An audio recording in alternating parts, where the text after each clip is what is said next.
Jim Prophet here again with another gun review.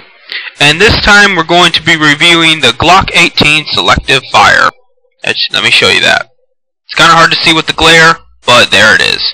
Now, the picture doesn't do you justice. Number one, it doesn't look much like the gun itself.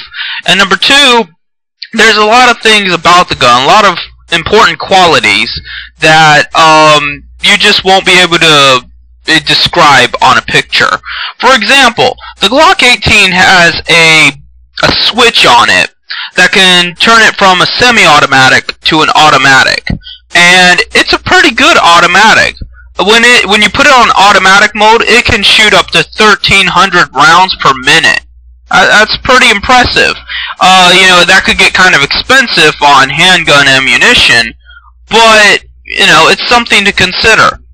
And on semi-automatic mode, it's no better than the Glock 17. Now, what might confuse people too is that with names like Glock 17 and Glock 18, you would imagine that's the number of rounds they hold, but you would be wrong. The Glock 18, for example, holds 20 rounds, so you can't assume that the number is paramount to what the ammunition the amount of ammunition it holds. It just exemplifies that model number and some kind of upgrade. Look at it almost like a Windows 98 to a Windows, you know, Vista or whatever.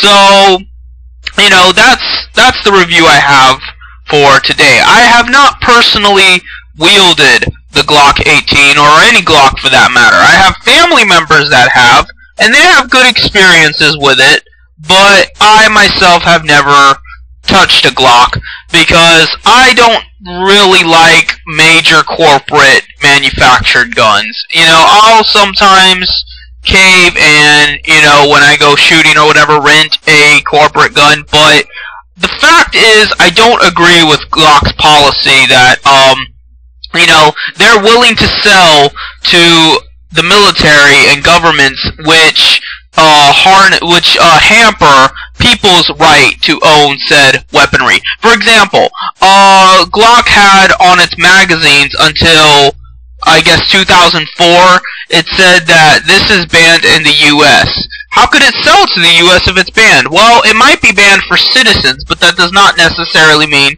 it's banned for military or police or something like that.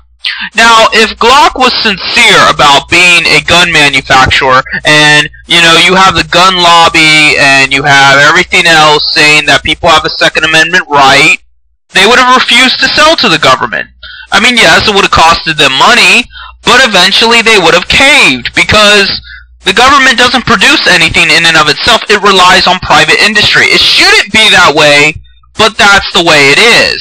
And it's up to the people to, you know, pressure their law enforcement and their lawmakers to cooperate with what they want. They're supposed to represent the people, are they not? So, when they don't represent you, bust their balls for it. It's not like they're hurting anybody. If anything, they're doing the opposite by not selling guns and ammunition. So, you know, but no, they went along with it, and they got their money anyway from these banned magazines, but yeah, your typical citizen could not buy them, because, I don't know the laws in America, so I don't know if there was, like, some kind of automatics ban or whatever. All I know is that the Glock was not legal. Well, that kind of Glock ammunition was not legal to your typical American citizen until 2004. So that's my take on the Glock 18. It's a good design.